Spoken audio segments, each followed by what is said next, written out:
अस्सलाम वालेकुम दोस्तों, उर्दू क्लासिक चैनल पर खुश आमदीद। मुअज़्ज़िज़ सामीन हज़रात, ये सुनते हैं आतून सीरीज़ किस्त नंबर 93। मुअज़्ज़िज़ सामीन, आपसे उम्मीद की जाती है कि वीडियो को लाइक करें, चैनल को भी सब्सक्राइब करें, शुक्रिया। गंडब का जासूस आतून के ताक़ुब में था। आतून घोड़े पर सवार इससे कुछ फासले पर बर्फानी वादी में चला जा रहा था। तिब्बती जासूस ने अपने और आतून के दरमियान इतना फासला रखा था कि आतून इसे देख न सके। तिब्बती लामा की राजधानी की निवाही बर्फपोश वादी की एक पहाड़ी खो में पदम नाग मराकमे में महब था, जबकि साथ वाली खो में संचाल छुपी बैठी थी। इससे हर लहजा मौत का खौफ लगा था। अगरचे पदम नाग की जानिब से इसे हौसला भी था कि वो इसकी जान बचा सकता है, लेकिन पदम नाग हर वक्त तो इसके साथ नहीं रह सकता था। दिन का वक्त था। खो के बाहर घने से बादलों की वजह से रोशनी कम थी। संचाल गर्म लिबादों में लिपटी एक पत्थर से लगकर बैठी थी कि घोड़े की टाप सुनाई दी, जो सख्त बर्फ पर खोद घोड़े के पांव पड़ने से पैदा हो रही थी। संचाल का दिल जोर जोर से धड़कने लगा। वो उठकर खो के मुंह पर आई।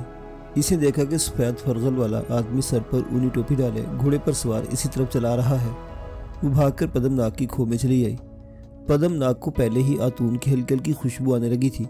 जब संचाल ने इसे आकर बताया कि घुड़सवार इधर आ रहा है, तो पदम नाग ने खामोशी से अपना हाथ उठाकर संचाल को एक तरफ बैठ जाने का इशारा किया। संचाल चबूतरे के पीछे जाकर बैठ गई। पदम नाग आहिस्ता आहिस्ता कदम उठाता खो से बाहर आ गया। अपने सामने घोड़े पर आतून को सवार देखकर पदम नाग ने अपने बाजू फैला दिए।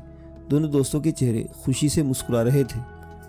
संचाल ने दोनों को गले मिलते और फिर खो में दाखिल होते देखा तो इसकी जान में जान आई कि नवारिद कोई दुश्मन नहीं था, बल्कि आतून था। संचाल ने भी लामा आजम को पहचान लिया था। आतून ने पदम नाग को तमाम सूरत-ए-हाल से आगाह किया।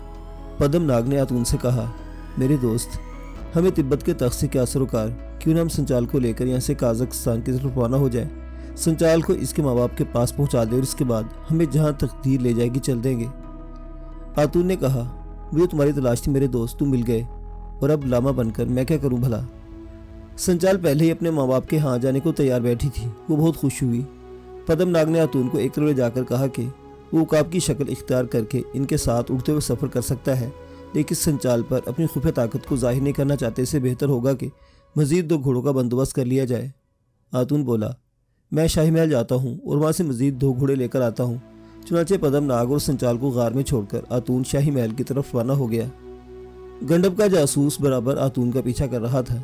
इसने आतून को पहाड़ की गारनुमा खो में दाखिल होते देखा तो वहीं एक चट्टान की ओर में छुपकर बैठ गया। जब आतून को शाही महल की जानिब रुखसत करने के लिए पदम नाग और संचाल खो से बाहर आए तो जासूस ने संचाल को पहचान लिया।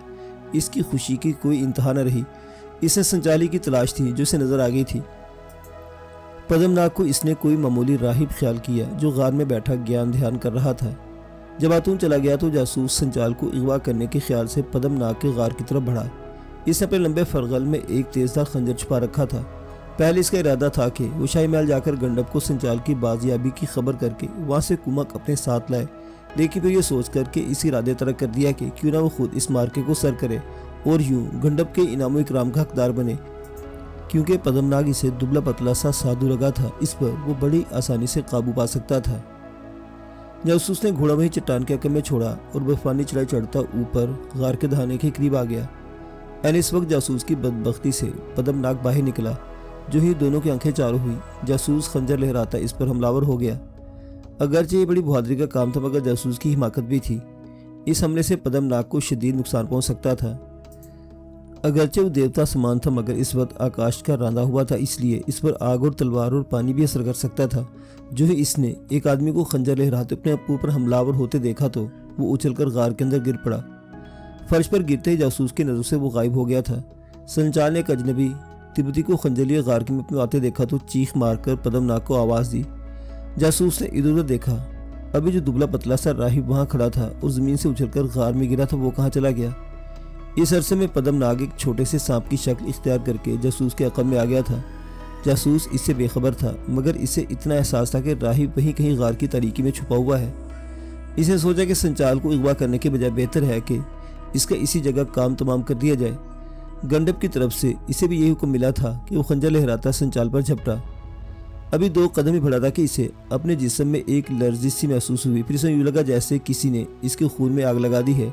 खंजर हाथ से फेंक कर अपने सीने को पकड़कर वहीं बैठ गया और फिर अज खुद एक तरफ को लुढ़क गया। पद्मनाग ने सांप की शक्ल में अपना काम कर दिया था। इसका जहर जासूस के रगों पे में आग बनकर दौड़ रहा था। संचाल सीनाथा में सहमी भी बैठी थी। पद्मनाग रेंगता हुआ गार से बाहर निकल गया। वो फिर दोबारा इंसानी रूप बदलकर वापस आया और बोला, संचाल तुम ठीक हो ना? हाँ गुरुदेव, मगर इसे क्या हुआ? ये हमारा दुश्मन था। पद्मनाग ये कहकर जासूस की लाश घसीटता बाहर ले गया कि हो सकता है इसे किसी जहरीले कीड़े ने काट लिया हो।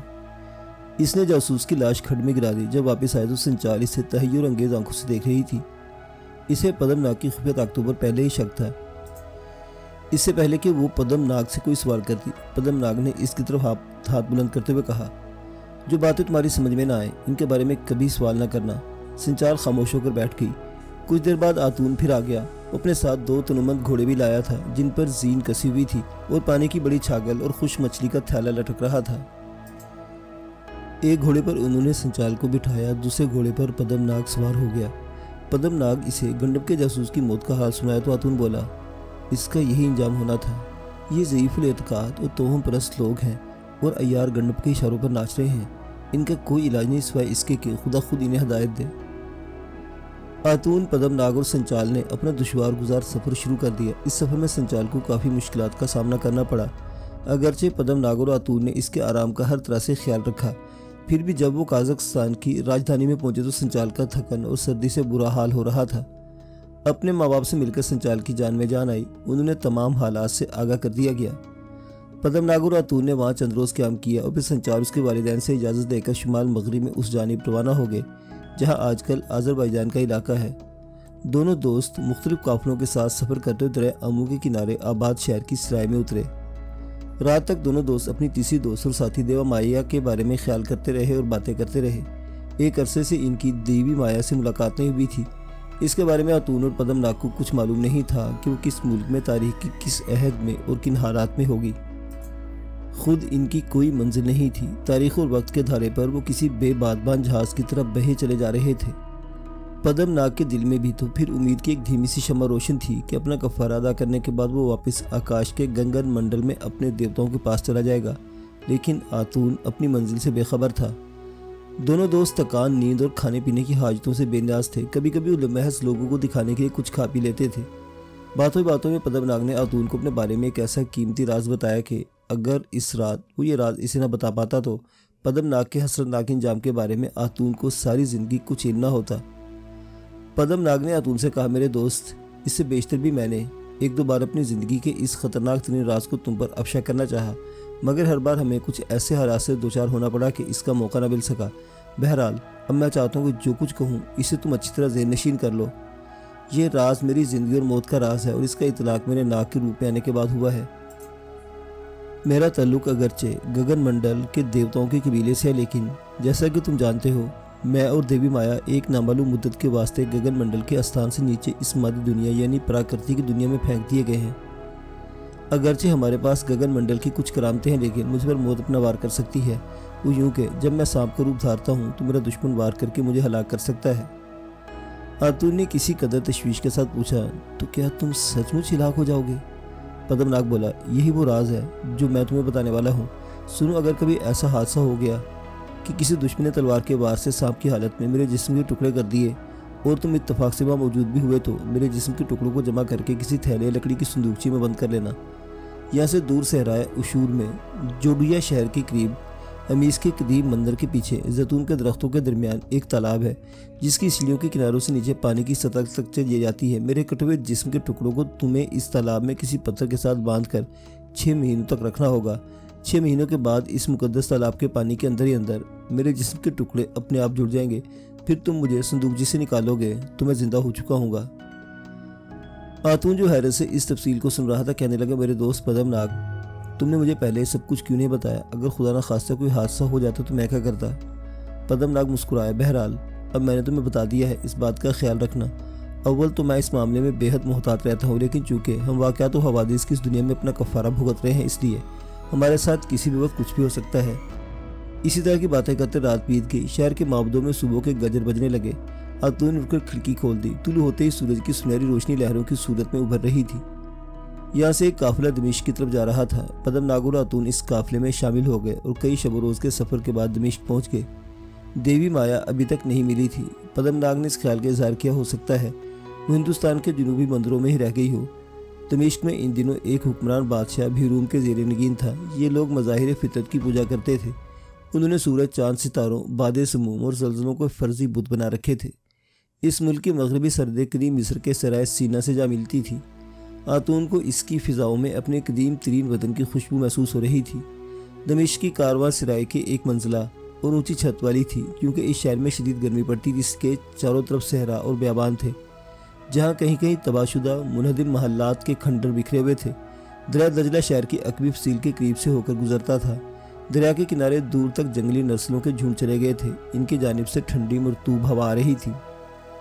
दमिश्क की कारवां सराय में उतरते पद्मनाग और आतून को तीसरा रोज जा रहा था कि शाम को सराय के बाहर ठंडी रेत पर दरिया बिछाकर ठंडे मशरूब के घड़े लगा दिए गए। चारों तरफ शम्में भी रोशन हो गई। मालूम हुआ कि मिस्र का कोई दास्तान गो आया हुआ है और आज रात दास्तान सुनाएगा। सरे शामी लोग दरियों पर आकर बैठ गए। रात की पहली सात में नीले आसमान पर चांद निकल आया। फिर लोगों में शोर मच गया कि दास्तान गो आ गया। पद्मनाग और आतून ने भी इन लोगों में बैठे थे। उन्होंने देखा कि अहले बाबुल के कदीम खाना बदोशों ऐसी एक चकोर गाड़ी आकर रुकी। इसके आगे काला घोड़ा जुता हुआ था। गाड़ी में से एक तनुमंद ऊंचा लंबा खाना बदोश दास्तान गो हाथ में बरबत ले उतरा और इसने दोनों बाजू फैलाकर लोगों को सलाम किया। लोग तालियां बजाने लगे। पद्मनाग ने आतून से कहा, ये तो मुझे कोई जादूगर लग रहा है। आतून बोला, दजरा और फरात की वादी में कदीम ज़माने में इस किस्म के दास्तान गो हुआ करते थे। इनकी नस्ल अब भी यहीं आबाद है।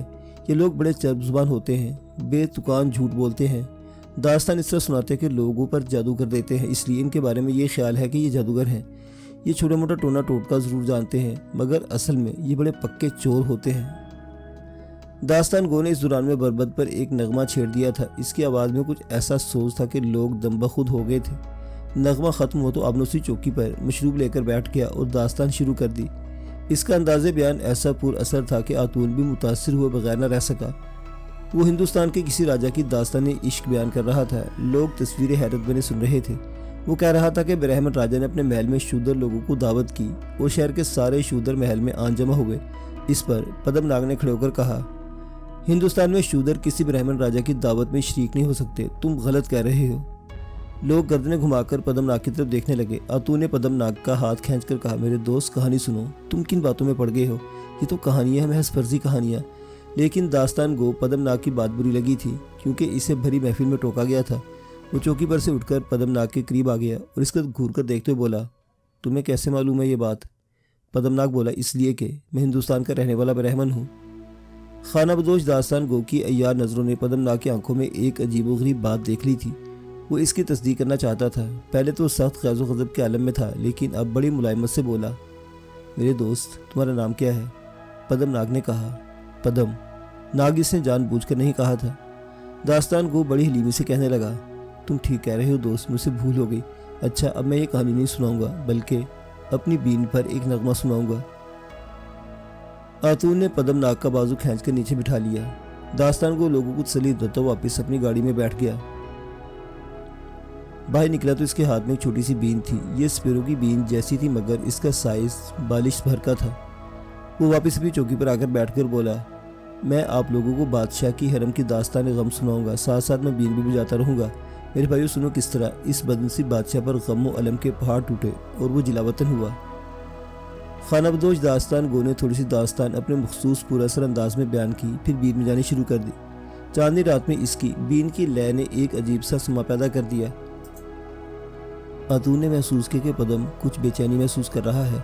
इसने पद्मनाग से पूछा कि खैरियत तो है? पद्मनाग बोला, मुझे प्यास लग रही है। आतून उठकर मशरूब के घड़ों के पास गया। इस दौरान खानाबदोश ने बीन का रुख पद्मनाग की तरफ कर दिया और बीन की लय तेज कर दी। पद्मनाग एकदम उठ खड़ा हुआ और चिल्लाया, बंद करो इस साज को। एक सन्नाटा छा गया। लोग पद्मनाग की तरफ हैरत से तकने लगे। खानाबदोश दास्तान गो के चेहरे पर एक अजीब सी अय्याराना मुस्कुराहट थी। इसने सर झुकाए हुए कहा, मेरे दोस्त तुम्हारा कहा सर आंखों पर, अगर मेरी बीन तुम्हें पसंद नहीं है तो मैं नहीं बजाऊंगा। लोगों ने शोर मचाना शुरू कर दिया, हम बीन सुनेंगे, हम बीन सुनेंगे। आतून ने हालात ख़राब होते देखे तो पद्मनाग को लेकर वहाँ से निकल गया और सराय के सेन में आकर बोला, तुम पागल तो नहीं होगे पद्म? तुम्हें क्या ज़रूरत थी इसे टोकने की? पद्मनाग ने अपने सर पर हाथ फेर और बोला, न जाने इस बीन की आवाज़ से मुझ पर क्यों वहशत सवार हो रही थी। मैं अंदर जाकर लेटना चाहता हूँ। आतून इसे अपने साथ कोठरी में ले गया। पद्मनाक कालीन के फर्श पर लेट गया। थोड़ी देर बाद वो गहरी नींद सो रहा था। आतून ने इत्मीनान का सांस लिया कि यूं पद्मनाक की तबीयत पुरसकून हो जाएगी। आतून के ज़हन में बार बार ये ख्याल आ रहा था कि आखिर ये खानाबदोश दास्तान गो कौन शख्स है जिसकी बीन की आवाज़ पर पद्मनाक की तबीयत बेचैन हो गई थी। बाहर लोगों का शोर मध्यम होता जा रहा था और अब खानाबदोश दास्तान गो की आवाज़ नहीं आ रही थी। आतून ने पद्मनाक को वहीं महवे ख्वाब छोड़ा और ख़ुद कोठरी से निकलकर कारवां सिराय के सहन में आ गया। इसने देखा कि लोग अपने अपनी कोठरियों की तरफ जा रहे थे। वो कुछ झुंझुलाए हुए थे। पता चला कि खानाबदोश दास्तान गो इनसे नाराज़ होकर अपनी घोड़ा गाड़ी में बैठकर वापस चला गया है। अब वहाँ सन्नाटा छाया हुआ था। दरिया की जानिब गोल जर चांद नीचे झुकता चला रहा था।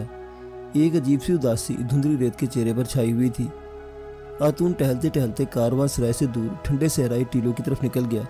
इसे अपने पिछले जन्म के तहय्युर अफराज वाक़यात याद आ रहे थे, जब वो कराची के साले समंदर पर कॉटेज में पुरसकून ज़िंदगी गुजार रहा था। और फिर इसे अपना वो जन्म भी याद आया जब वो भारता की बदरू की शक्ल में अपने गुनाहों का बोझ उठाए खलाओं में भटकता फिरता था। इसके बाद इसे अपना वो जन्म भी याद आया जब वो एक वहशी डाकू के रूप में सिनफ नाजुक का दुश्मन हो गया था। इन्हीं गुनाहों की पादाश का वो खमियाजा भुगत रहा था। इन्हीं ख्यालों में गुम वो सहरा में काफ़ी दूर निकल गया। सहरा में गहरी खामोशी छाई थी। नीले आसमान पर चमकीले सितारे चांदी के जेवरों की तरह खुले पड़े थे। वो एक टीले के पास ठंडी रेत पर बैठ गया। उधर पद्मनाक दुनिया और माफिया से बेखबर अपनी कोठरी में कालीन के फर्श पर गहरी नींद सो रहा था कि खुली खिड़की के पास एक इंसानी साया आहिस्ता आहिस्ता आगे बढ़ा। ये वही खानाबदोश दास्तान गो था। मुअज़्ज़िज़ सामीन हज़रात, ये दास्तान अभी जारी है। बकिया वाक़यात अगली किस्त में देखते रहिए। उर्दू क्लासिक। अल्लाह हाफिज़।